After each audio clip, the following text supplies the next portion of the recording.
Good morning, everyone. My name is Troy Love. I'm a licensed clinical social worker. Let me turn that off. That will annoy me. I am a licensed clinical social worker in Arizona, and I run one of the groups we have here on sexandhealingrelationships.com on Fridays with men, and we tackle shame. And my focus as a therapist is on attachment theory, attachment wounds. I do a lot of work with Sue Johnson's work, and I've just been able to come up with a model that helped me explain, at least for me, what was going on with me and why I was struggling with the things that I was struggling with. And I started to share that with some clients, and they thought, hey, I want to learn more about that. So it's kind of grown from there. So I wanted to open it up first before we go to just see if anybody has any questions, anybody have any maybe situations. I know this is recorded, so maybe you don't want to get too personal, but if there's any questions or things that I might be able to help you with that come up for you before I jump into something else.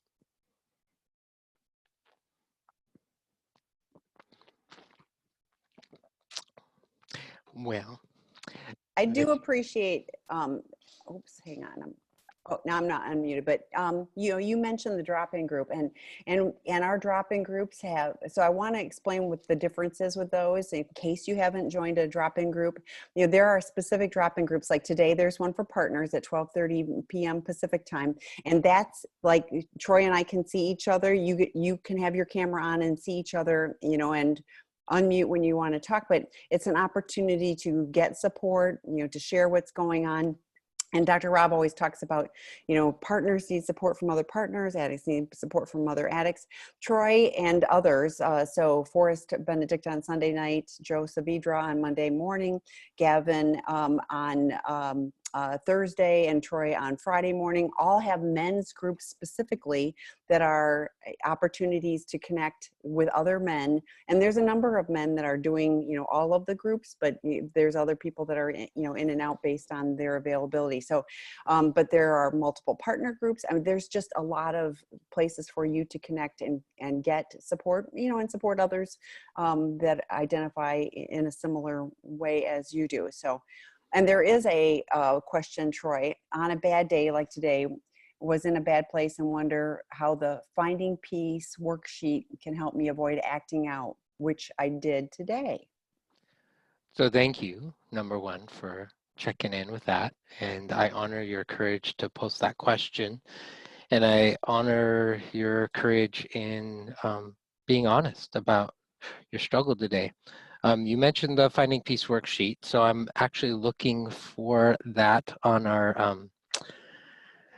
our site. Maybe Tammy can go find that while I talked, but it's underneath my name on the Friday group.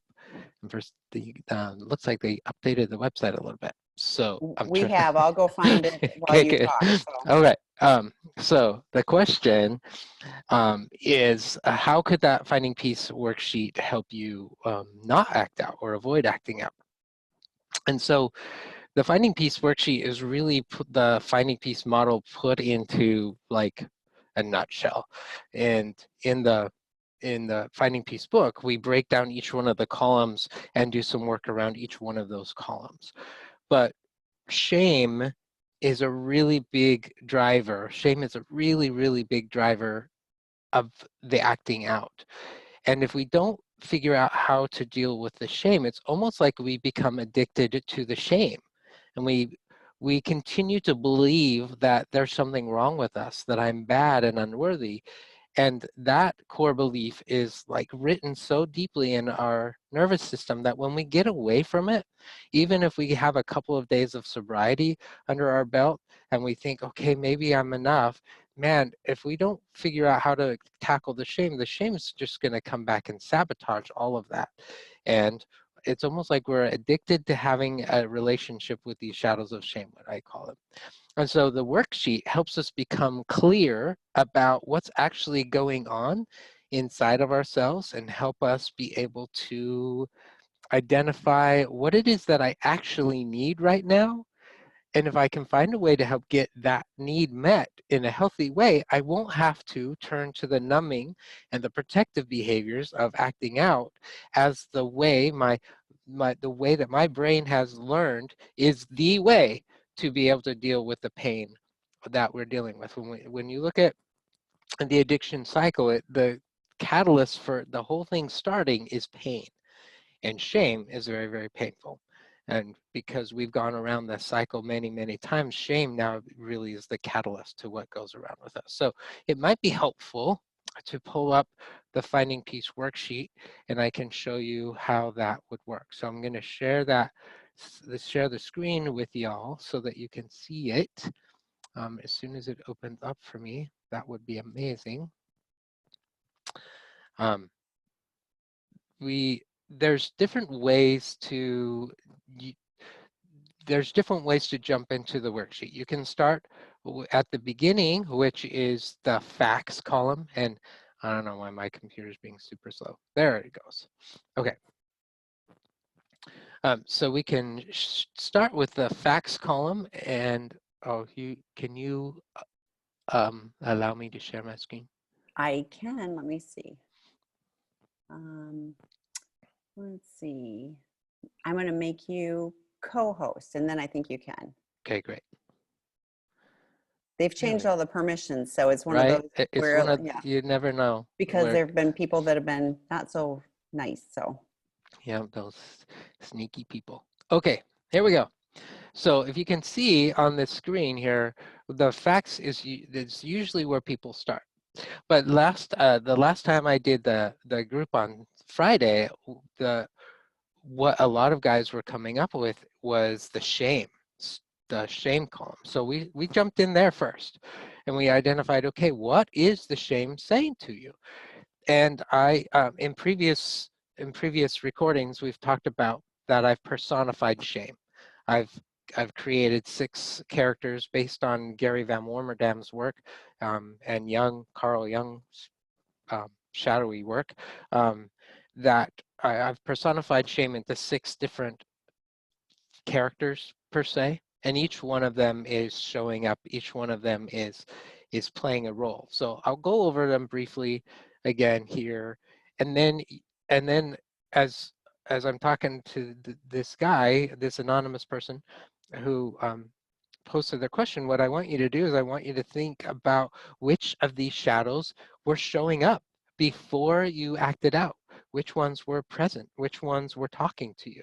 And a lot of times when I introduce the shame shadows, they've heard them for years and years. They just didn't put a name to it. So I'm gonna go through them so that you can have an idea of what they are, and then we'll talk about, well, why are they there? Okay, so the biggest one, probably the loudest one that most people identify with first, is the judge. And the judge is that inner critic that says that you are not perfect enough. It demands perfection. It has this bar of perfection, and it's always asking you to get there. Like, you need to be there, and you're usually down here, and it's always telling you how you're coming up short. It's always telling you that you're failing. So it will say things like, you're dumb, you're stupid, I don't know why you're not trying hard enough, you need to try harder, you're too fat, you're too skinny, you're not enough. And the judge has this rule book about the way that things are supposed to be, but the rules contradict each other, and you can never make the judge happy. That I use weight as an easy example of that. So let's say that you had a target goal to get to a certain weight, and then you get there. Well, then the judge is going to pick something else that's wrong with you.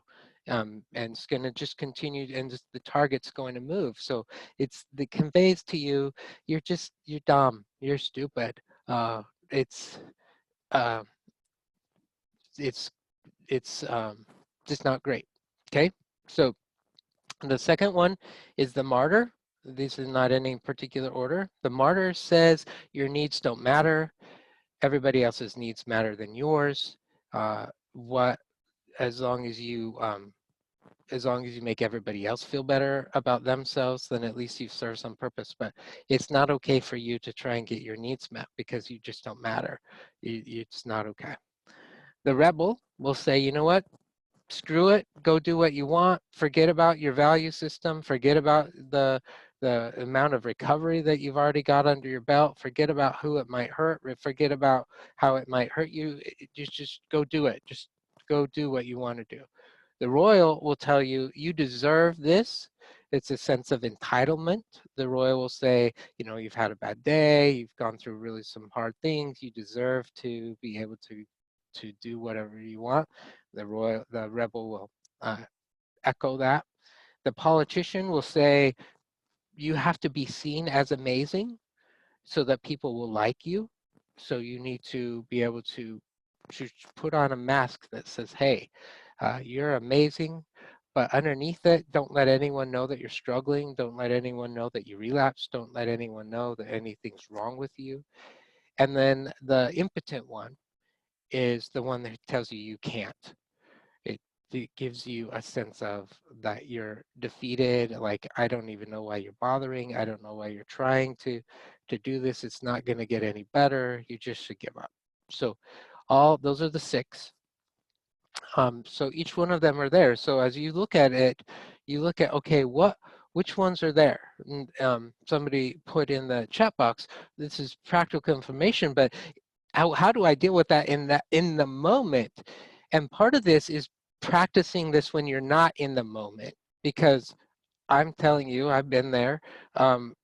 I don't recognize the shadows all the time in the moment, but the next day I'm looking back and I'm like, oh, there they were. Oh my gosh, they were loud. My royal is really, really intense. And a lot of people don't even recognize the royal is there, but it's there, and it's that sense of entitlement, and things have you know, if you've been having a really bad day, the royal's there.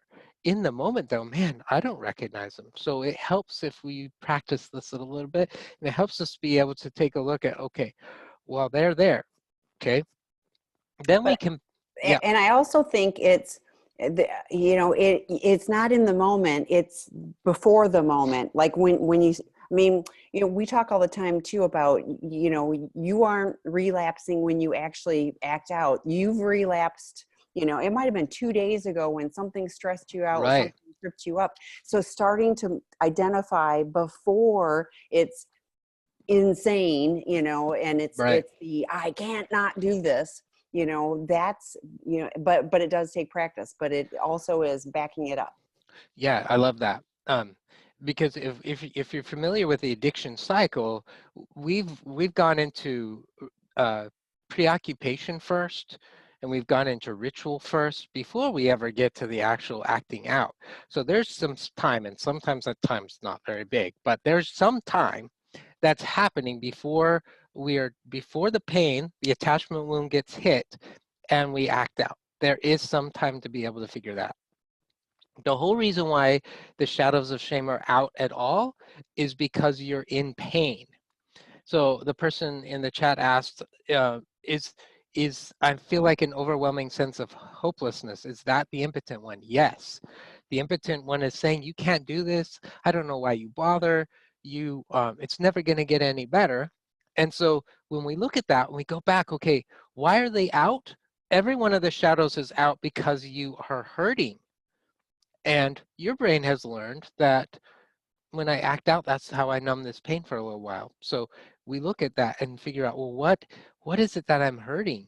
What wound got stirred up for me? So that's when we can back up along the columns and we can go back to the wounds and the core belief. And the facts just help us understand, well, what was the trigger? Like what happened that hit against that wound? So there's the 6 wounds: loss, neglect, rejection, abandonment, betrayal, and abuse. And for me, rejection and abandonment are the most tender. I have all 6 wounds, but abandonment and rejection are the most tender ones for me. So it's helpful sometimes for you to figure out which ones are the most tender for you. I'll put those in there for you. So if you take a look at that, which ones are the most tender for you? Did something happen in the last couple of days that stirred one of those up? Or has that one been raw for a while? And it's not always what did somebody else do to me, okay? That's usually how these wounds were created, is somebody else did this to me. But how many times as an addict or as a betrayed partner do I end up rejecting myself? Do I end up abandoning myself? Do I end up neglecting myself? How often do I actually exacerbate those wounds in and of myself? I will do that to myself. So, and right now during COVID-19, I'm sure that a lot of these wounds are a little bit more tender than they normally would be. We haven't been able to get the kind of connections and support that we normally have done. In my group the other day, I actually run a therapy men's group for sex addiction, and one of the guys said, coming to the meetings on Zoom feels like porn to me. I feel like um, it feels like I'm still trying to connect, but it's just another screen, and it just is so unfulfilling. I want to be able to like feel, breathe in the same room with you. And I'm like, man, that's a really interesting perspective. So lots of pain going on right now. And so those wounds are really tender, but it's not necessarily the wound that's the issue. It's what you end up believing about yourself as a result, which the person in the chat is like right on there. So the person says, it just feels like no matter what I do, it's just not enough, not good enough. So that's the judge. No matter what you do, it's never going to be enough. So identify who it is that's talking. And then we go back to the wound. Well, I'm guessing that's a wound of rejection. Somebody along the lines has told you that you weren't enough, that you weren't wanted, that you weren't needed.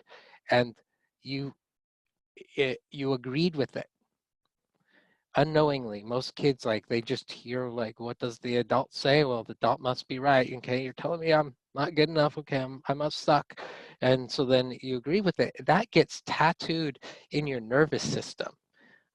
It's the polyvagal theory, if you want to go look at that. It gets tattooed in your nervous system, and even the slightest hint of rejection, your brain, your nervous system acts up. It goes into that fight or flight response. It's like, oh, and it believes, well, there must be something wrong with me. I'm not enough. And then who marches out? Judge, impotent one. Yep. And you're never going to get any better. You just suck. So there they are. But why are they there? Well, the judge thinks if you are perfect enough, nobody will hurt you anymore. If you're perfect enough, nobody will reject you, nobody will abandon you, nobody will neglect you. If you're perfect enough, they'll be right there. Everybody will show up for you. That's what the judge thinks. It's not, it's faulty thinking. Because I've met some pretty amazing people in my life who are practically perfect, and they still have bad stuff happen to them. So, that's the faulty belief of the judge. If you're just perfect enough, then you will not be hurt anymore.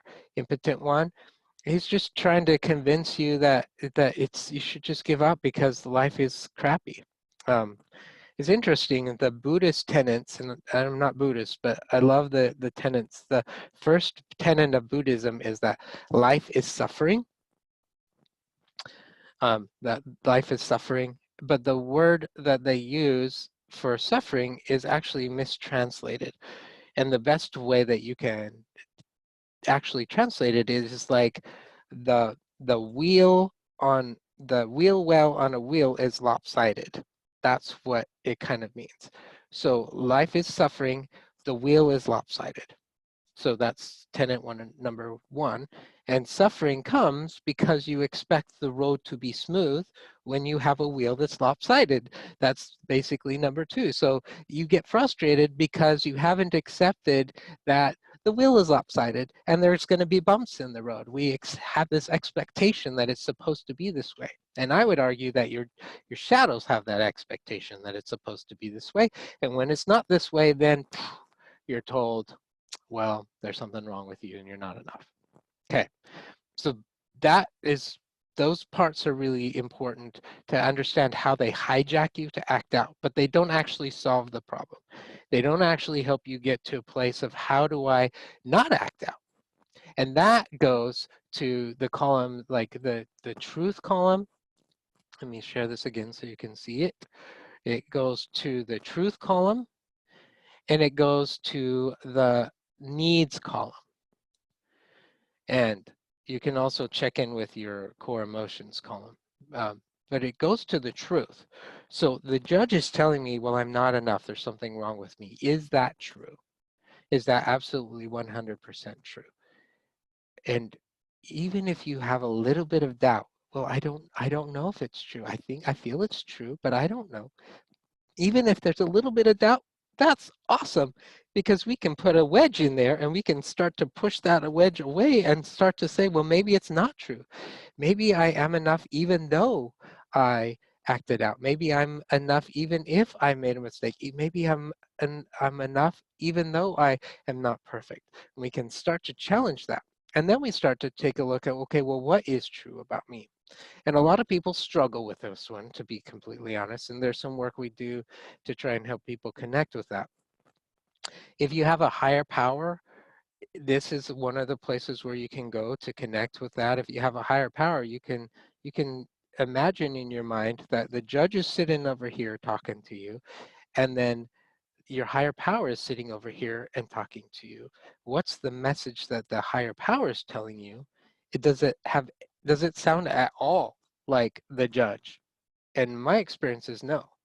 The higher power comes from a place of love, comes from a place of acceptance that you're enough, you matter, your needs are important, you're worthwhile, you have um, blessings and gifts and all of those kind of things. That's what comes up when I connect with the truth, and other people do that. Now, you can feel it, and then the judge will come in and hijack that, or the impotent one will come in and hijack that. And that's why we want to identify, oh, there you are. Um, so this is a powerful, powerful tool that I've been teaching people just recently. When the judge or the impotent one or whoever shows up, in the past I would say just send them away, like cast them out, say you're not wanted here, go away. But what I've learned is actually more impressive or more powerful is to say, hey, I see you. Thank you so much for trying to help me.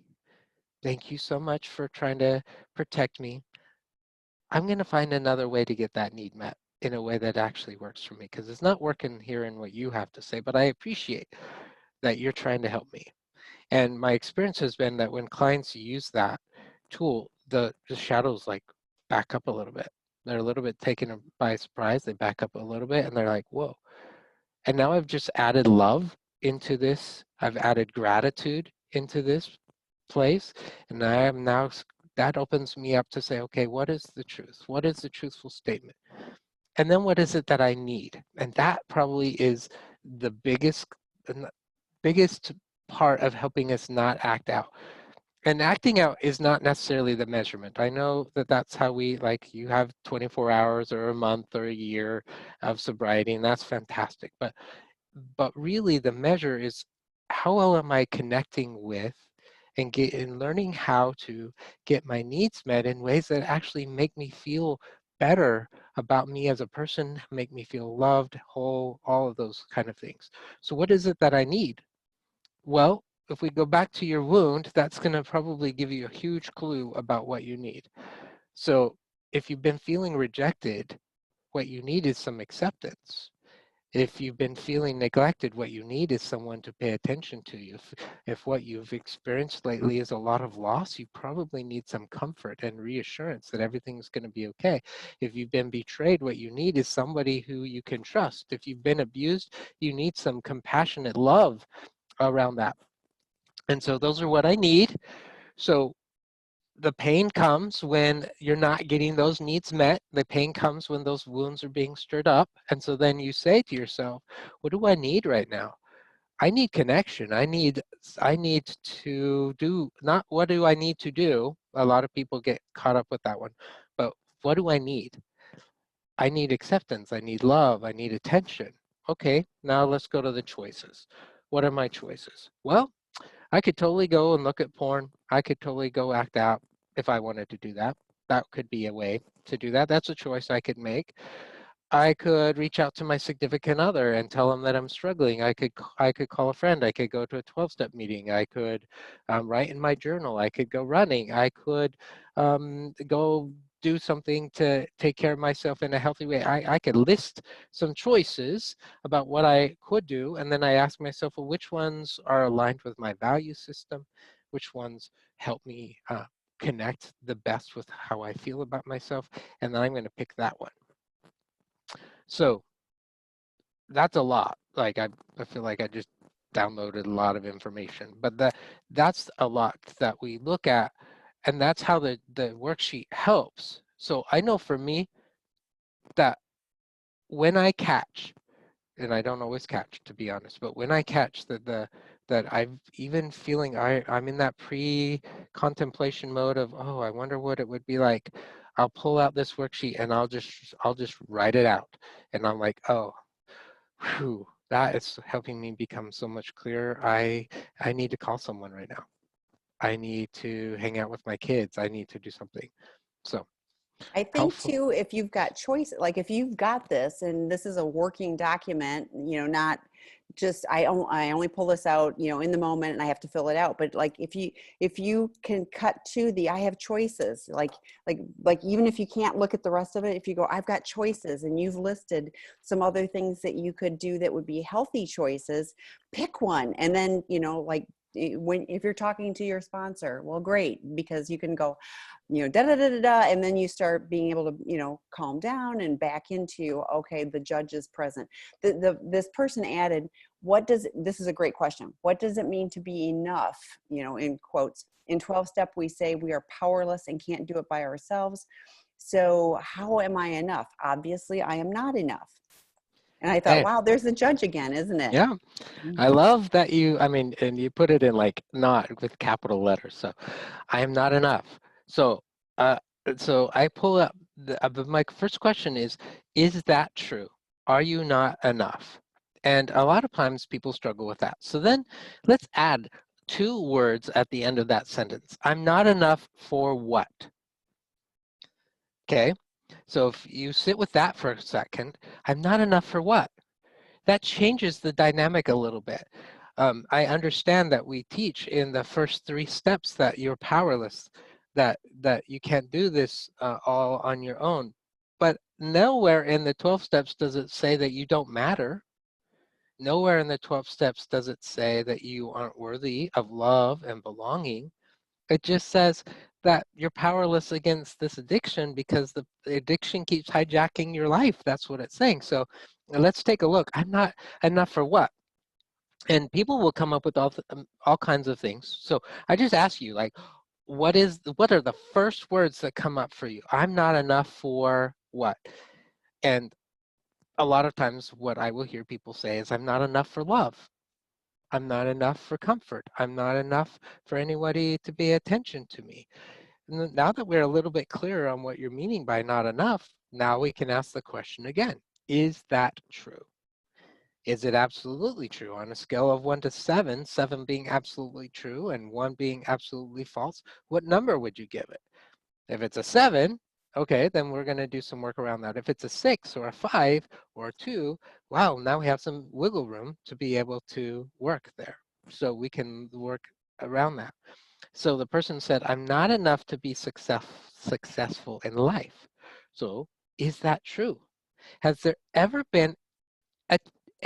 been a time in your life where you've had some success? And a lot of times we look at the definition of success. Well, what do you mean by that? What's your definition of success? There's a great talk. I don't even remember the guy. He's a Marine, and he said he would make his bed every morning. That was what he would do, regardless of the rest of the day. If he made his bed in the morning, that was a success because at least he did one dang thing right that day. He um, he was successful. So, is there? Can you give me even 3 examples of little things that you've done that's successful? You brushed your teeth the right way, and I'm not being facetious about that. Little successful things that you've done. Because if you can come up with one, that challenges the belief. it's not completely true. Well, yeah, I've been able to do that. I actually put my clothes on and I walked out the door today. That's a success. So challenging your definition of success, and then is it absolutely true? Then we go to the question of, well, what is the benefit that I'm getting by believing this core belief? What is the benefit that I'm getting by believing that I'm not enough to be successful in life? And people say, I'm not getting any benefit about that. I don't know what you're talking about. Like, this is ruining my life. I'm like, yeah, well, you're still holding on to it though. So you're getting a benefit, because if there was no benefit whatsoever, you would have dropped it already. So you're holding on to it for a reason. What's the benefit? So we sit with that one. Not enough to be successful in life. How does that serve me? What's the benefit? Well, it actually keeps me from having to be vulnerable. It keeps me from having to put myself out there.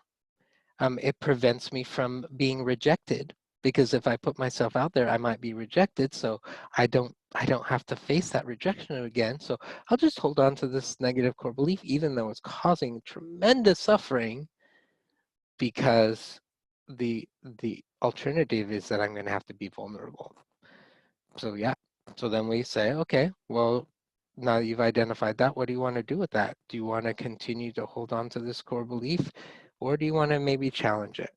And then we'll do some work around that. So in the Finding Peace workbook, there's a whole chapter on challenging these core beliefs, and there's different exercises that we do to really try and take a look at all of that, like what's going on with that, to challenge that. So I don't know if that was helpful, but what No, it I'm was very helpful. But and I was thinking, to be successful in life is so vague. So I love that you broke it down. Did I brush my teeth? Did I get dressed? I did get dressed. So it's like one of those things. My husband always laughs at me because I'm very task oriented, but there's something about that makes me feel good. And I think it helps fight the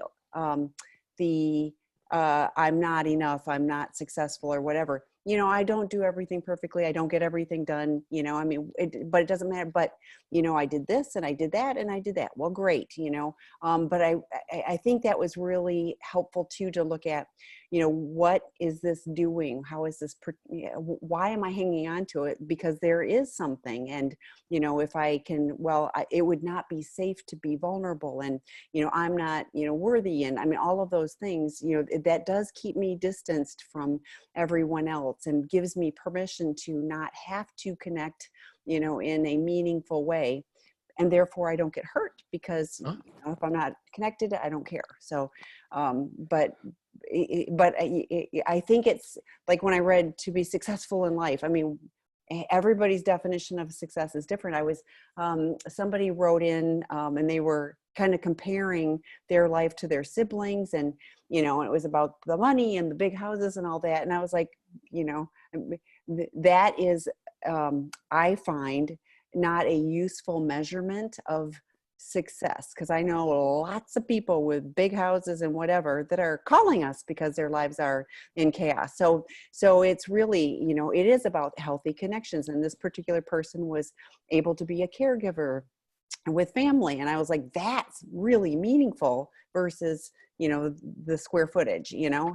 So it's redefining what success is. And for me, honestly, a lot of success is if I can help pass along recovery to another person. I get lots of opportunities to do that every day. Not everybody, is willing to take the baton and move forward with it. That's their choice. But, I have the opportunity to do that, which means that I'm in recovery and I have an opportunity to do that again. So that's part of, success to me. So. Well, and comparing, I mean, what you just identified was comparing, which is a form of shame. Like, which shadow is that? Well, you're not enough because your house isn't as big as their house, or you don't have as good enough job, or you're not making as much money. That comparison is that form of shame. And so again, we say to the judge, thank you. Thank you so much for trying to help me. That's not actually helping. It actually makes me feel worse. I'm going to go find a way to find some acceptance that I am enough just the way that I am. And I'm going to practice gratitude for what I have today. Gratitude is an amazing tool to help shift our mindset. Um, it's something that I really been learning a lot more about, because when we're in gratitude, we're grateful for the stuff that we already have. So if you kind of think about it, it's already happened. So when we look at this definition that the person put of to be successful in life, we practice gratitude. Um, what am I grateful for? I have things in my life. Just looking at your body, do you have two legs that work? I'm grateful for that. My dad had his right leg amputated, and man, he wished he didn't ever do that. He's like, man, I really wish that I had two legs. Can you read? Can you see? Can you talk? Can you hear?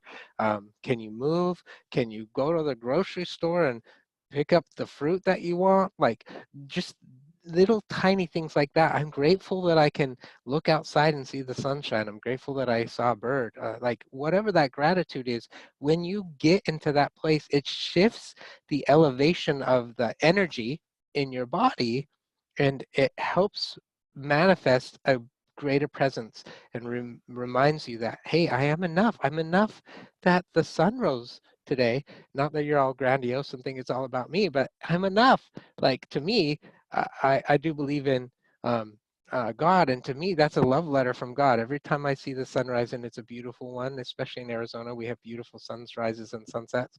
It's like a love letter from God that says, hey, I love you, and you matter.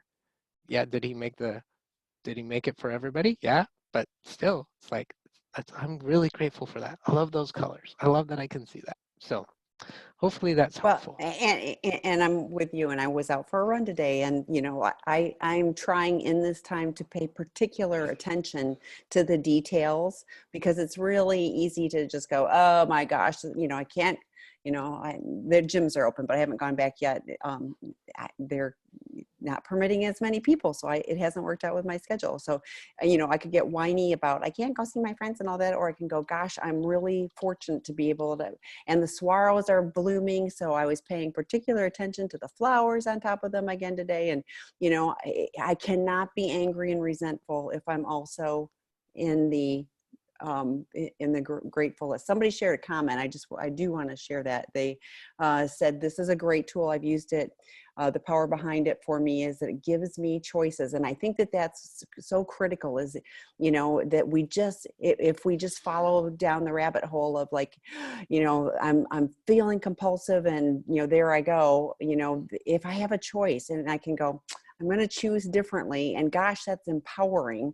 That really helps. I look at life now, the wound that is getting stirred up, instead of going straight to the shame story. So I love that somebody shared that. So the person in the chat said, thank you both for spending time with me. And I just want to say to you that I spent time with you because you matter. I spent time with you because you're enough. You were worth my time to be able to be here and to spend it with you. And I am grateful that you were vulnerable enough to ask the question, that there are so many other people, I'm sure a ton of them who are on the webinar with us right now, are also struggling with that question. Am I enough? Do I matter? What's wrong with me? So I want you to know that you matter to me. Um, and I'm grateful that you were willing to share that. And I was willing to share it because you're enough. You're worthy of my time to be able to do that. So I want to convey that to you.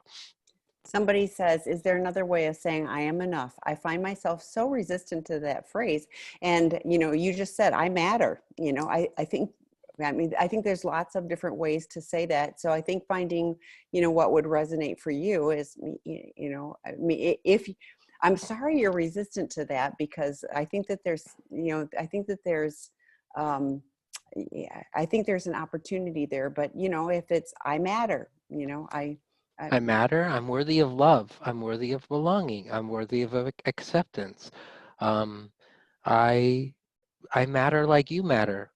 So I don't know exactly what the resistance is. I'm hearing that the judge is definitely having a role in what that is. Like, no, you're not enough. Who do you think you are that you think that you're enough? And it's interesting because those are the two messages that Brene Brown points out in her research: is you're not enough, and who do you think you are?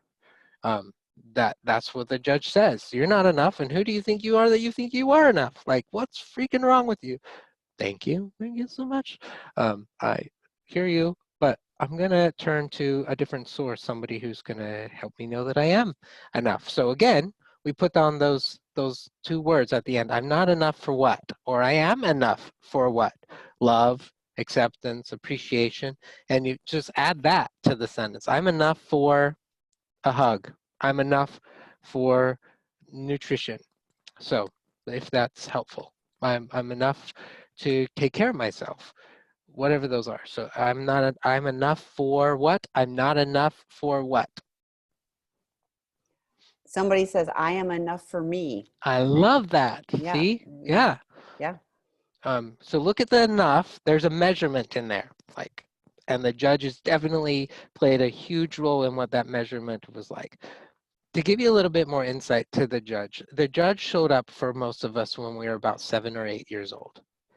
Um, why? That's about the time that our brains had developed enough that we could really understand right and wrong, our choices, and that have impact. So that's around the time that we figured that out. And we learned very quickly that if we did the right thing, we would get rewarded. If we did the right thing, our teacher would give us a little gold star, write great on our paper. Our parents would be happy that we cleaned our room, and that would be great. And so we're like, oh, I got to get more of that. That's wonderful. And then when we would continue to do the right thing and it didn't work out so well, the judge was like, well, you didn't try hard enough. Like, what's wrong with you? And then we grew up and nobody puts a gold star on our stuff that we turn in for our work. We don't give our boss, here's the report. Oh dear, you did a good job, and give you a gold star. Our boss doesn't do that. But our judge is still there. Like, the judge never grew up. The judge is still about 7 or 8 years old, thinking that where is it? Where's my reward?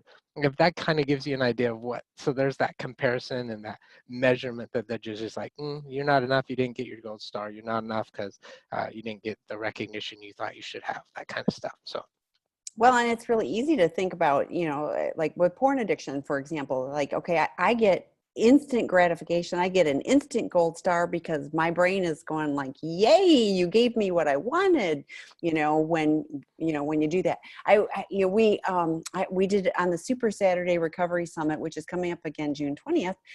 But the May one, Lulu Cook talked about nutrition, and it was fascinating. You kind of mentioned, it too, but there are there are things that we can do to make sure that we minimize our cravings, and it isn't just for chemicals. I mean, it was a kind of across the board, and I was like, so I was like, okay, so if we do some things, on a food level that helps, give us a little more bandwidth, and it gives us a little more time to be able to pull out the worksheet and go, I have choices. Okay. I mean, great. So I think the more things that we do that set us up to give us, that extra space. I mean, even like checking in with a sponsor every day. Well, if you're checking in with your sponsor every day, you can kind of go, I'm a little on edge today, okay, we'll get talked off the ledge. I mean, so doing some healthy things that will help you set up for, I don't want to say a successful life, but, to not have to choose to relapse, Right. that's a good thing. So. Well, and just consider that the impotent one doesn't believe that you have any choices. The impotent one is like, you don't have any choices. Doesn't matter what you choose. It's never going to work out anyway. I just kind of think of the impotent one like Eeyore. Eeyore's like, nah, nah, nah. Like, never gonna. And just like, okay, uh, I know you're just trying to help me feel better about the fact that my life is a struggle right now. I appreciate it. I'm gonna go practice gratitude and find some joy. I'm gonna go do something that makes me find happiness right now instead of listening to you. And somebody asked about the YouTube videos. I'm looking for the links because yes. Oh, here it is. So I'm I'm frantically pulling. So let me go back to the in the rooms. Once a month, the third Saturday of the month, there is a Super Saturday Recovery Summit, and so we've got that coming up on June 20th. But the May one of them was Lulu Cook, and I just added to the chat the YouTube video of hers, and I was hanging on her every word because I was like, wow, you know, I mean, it's really easy to go, well, you know, I mean, particularly, you know, in this time, people are cooking and baking and comfort food and all of this kind of thing. And I have had to be intentional about what I'm eating.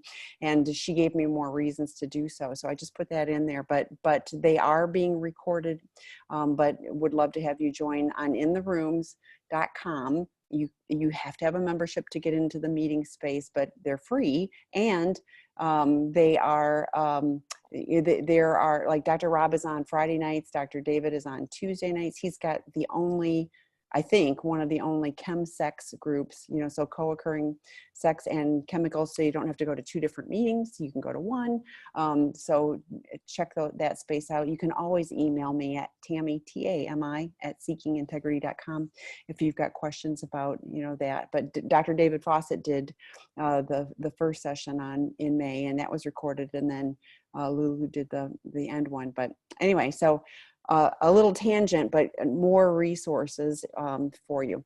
So next question, how much sobriety, no porn, masturbation, orgasm, should I have before doing trauma therapy? What is the difference between EMDR and IFS?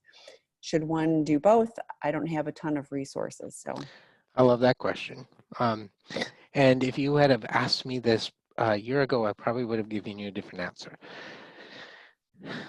Because I believe that our acting out is very much tied to trauma and those attachment wounds. At the beginning, I think it's at least important to understand that. We may not do a whole lot of trauma work around that, because if we don't give you tools to be able to manage your pain when we start to stir it up, then you're going to go right around the cycle again, right? So I don't know if there's actually a length of time that you can begin to do this do trauma work. If I was working with you as a client and we were looking at that, I'm like, okay, let's take it with where you're at, and we can try to do some trauma work. And if it's too triggering, then we'll back off. And so I'll talk about IFS and EMDR in just a minute, but either one of those, we really try to make sure the person has a foundation before we do that. So we do a lot of grounding stuff for people and before we jump into trauma work. So that's really what I would be looking at, is how much grounded work do you do? If you continue to act out on a pretty regular basis, well, that tells me you may not be as emotionally regulated as you need to be able to do the trauma work, but we can still do some healing around that trauma to be able to maybe reduce it. So it's not a black and white answer. So to give you that, there's not an amount of time. I do recommend some sobriety, but what that is, I don't know. It's really, do you have the grounding tools and the awareness to be able to do that? So EMDR is one of the most researched backed tools for processing trauma. It stands for eye movement desensitization and reprocessing, which is a huge mouthful that really doesn't mean anything. That's just what they called it at the beginning, because when they discovered it, you just moved your eyes back and forth to left and right thinking about trauma, and there's a process to do that. Nobody actually can explain why it works. They just know that it does. The best conclusion that they come up with is it's like REM sleep. Like you're in REM sleep, and your brain has like put this trauma file together, and it's all disorganized, and every time you open it up, it activates those wounds and it causes a lot of pain. And through EMDR, it's like we're putting the file back together, and so when you open up the cupboard and you see it, like, oh yeah, that happened, but there's no emotional distress to it. And I do EMDR with clients, and it's pretty amazing how wonderful that is. IFS is internal family systems, and I have a buddy who is learning how to do IFS. The shadow work that I do is similar to IFS work. IFS work identifies that there's parts of you, like there's a wounded child inside of you, and there's a strong, beautiful, amazing part of you. And what you do with internal family systems is you're figuring out who's talking and who's kind of hijacked your life, and you're sitting with that, and you're working through that to become more clear about the choices and the direction that you want to make in your life. And a lot of people have found that to be incredibly healthy, but they are different. Those two therapies are completely different. So you can go on YouTube and you can watch some videos about what EMDR is like. You can watch some videos on what IFS is. Those aren't the only two forms of trauma therapy either. There's lots of different forms of trauma therapy. Really, if you had a therapist, then you would probably want to find out what they're specialized in. And if you're interested in someone who does EMDR, go find someone who knows how to do that, or someone who does IFS, then go do that. Because both of those do require some training around that. Which one you do is kind of up to you. Some people love EMDR, some people just don't think it works for them. So it's kind of like, what do you feel like would work for you? A really great resource to kind of figure that out is Dr. Van der Volk's book. I can't say his name. The Body Keeps the Score. And he goes through all kinds of different modalities of trauma and how that helps people work through their trauma. So The Body Keeps the Score. You may want to check that out as a resource to kind of give you an idea. He does a thorough job of exploring different modalities. Okay. And it's more in detail. He's got some YouTube and stuff too that may be useful too. But we've talked on other sites or on other webinars too about partners who are constantly in trauma, and they have the physical, they have autoimmune, they have some physical manifestations of it. So there, I really do believe there is a lot to that.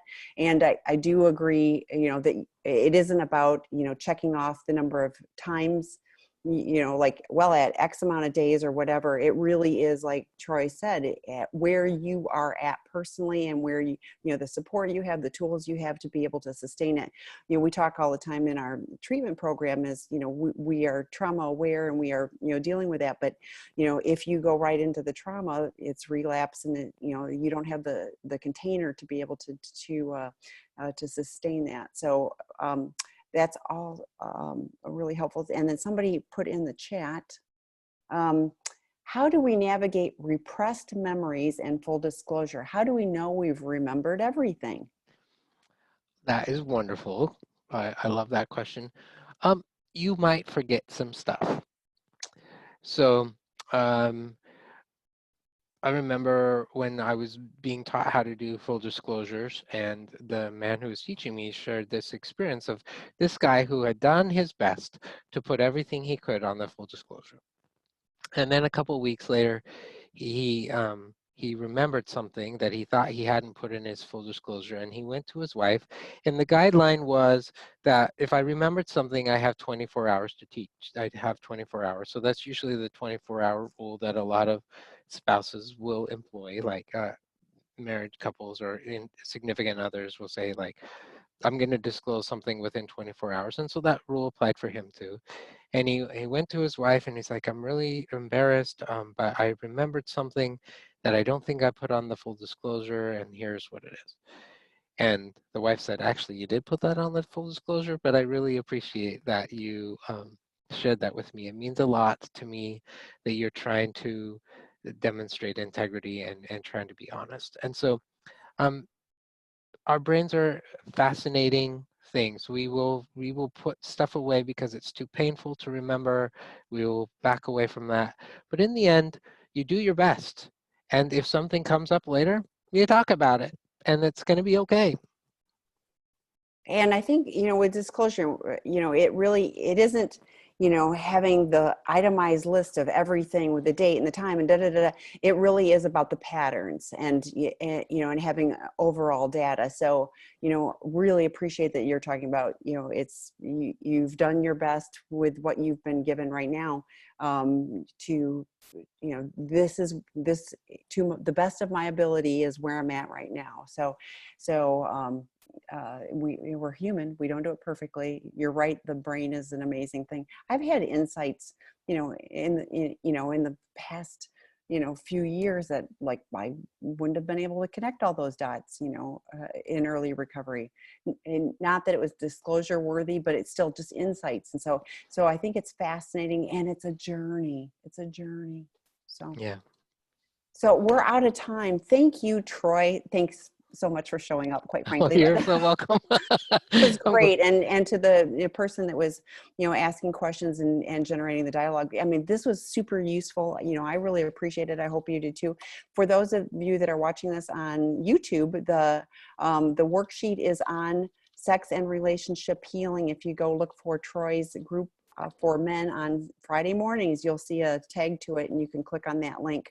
And if you're a male and you want to connect and do some work Friday morning, he'll be online. So Yep. Thanks, everybody. See you next month, Troy. All right. Thank you. Bye. Bye.